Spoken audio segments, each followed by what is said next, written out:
পর তোমাদের সাথে আবার রান্নার ব্লগ শেয়ার করছি। তো আজকে বানাবো চিকেন। তো এখানে আমি চিকেনটাকে পরিষ্কার করে ধুয়ে নিয়েছি। উপকরণগুলো রয়েছে পেঁয়াজ, আদা, ধনেপাতা, রসুন, টমেটো, এগুলো সব রেডি করে নিয়েছি। তো এখন আমি একটু ম্যারিনেট করে নেব।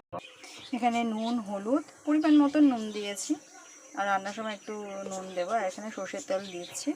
আর পুরো রান্নাটা আমি আজকে সর্ষের তেল দিয়ে করবো। আর এখানে আমি 2টো পাতিলেবুর রস দিয়ে ম্যারিনেট করে রাখবো চিকেনটা কিছুক্ষণ।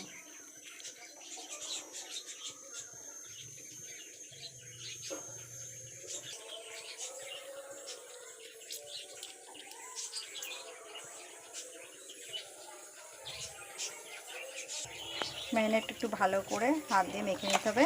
এখানে আমি গুঁড়ো লঙ্কা দিইনি, আমি কাঁচা লঙ্কা দেবো বাটা। আমি এখানে গুঁড়ো লঙ্কার ব্যবহারটা করবো না, আজকে কাঁচা লঙ্কা বাটা দিয়ে করবো।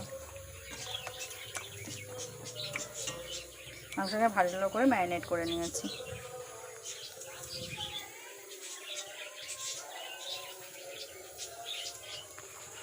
কড়াই তেলটা গরম হয়ে গেছে, তো আমি এখন আলুগুলো ভেজে নেব।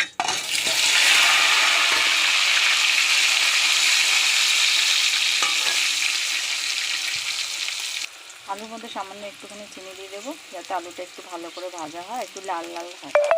এখানে আমি শিলে মশলাগুলো বেটে নেবো। রসুন, আদা আর পাকা কাঁচা লঙ্কাগুলো, এখানে মশলাগুলো আমি শিলে বেটে নেব। আমি বাটা মশলা একটু বেশি ভালোবাসি রান্না দিতে, গুঁড়ো মশলাটা দিই খুব মাঝে মাঝে। আলুটা ভাজা হয়ে গেছে, এবার তুলে নেব। ওই তেলের মধ্যে গোটা জিরে আর তেজপাতা ফোড়ন দিয়ে দিচ্ছি। এবার পেঁয়াজটা ভাজার জন্য দিয়ে দিলাম। শিলে মশলাটা আমার বাটা হয়ে গেছে, পেঁয়াজটা ভাজা হয়ে গেছে, বাটা মশলাটা দিয়ে দিলাম, টমেটোটা দিয়ে দিলাম, দিয়ে এটাকে 5-6 মিনিট পর্যন্ত একটু কষিয়ে নেবো ভালো করে। এবারে দিয়ে দেবো একটু হলুদ, নুন হলুদ দিয়ে একটু কিছুক্ষণ কষিয়ে নেব। মশলাটা একটু কষানো হয়ে গেছে হালকা করে। এর মধ্যে এখন দিয়ে দেবো ম্যারিনেট করে চিকেনটা।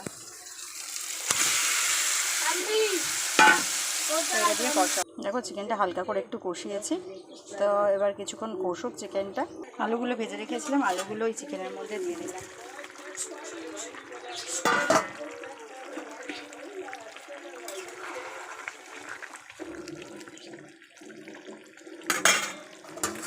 একটু ঢাকা দিয়ে দিলাম কিছুক্ষণ। চিকেনটাকে ভালো করে কষা হয়ে গেছে, তো এখন আমি এর মধ্যে অল্প করে ধনেপাতা দিয়ে দেবো। আর এখানে জল গরম করে রেখেছি, দেখতেই পাচ্ছ। জল গরম প্রত্যেকটা মাংসতে দিলেই মাংসের টেস্ট খুব ভালো হয়, সে চিকেন বলো আর মটনই বলো। জল গরম দিলে না টেস্টটা একটু খুব ভালো হয়, চিকেন বা মটন যাই করো না কেন।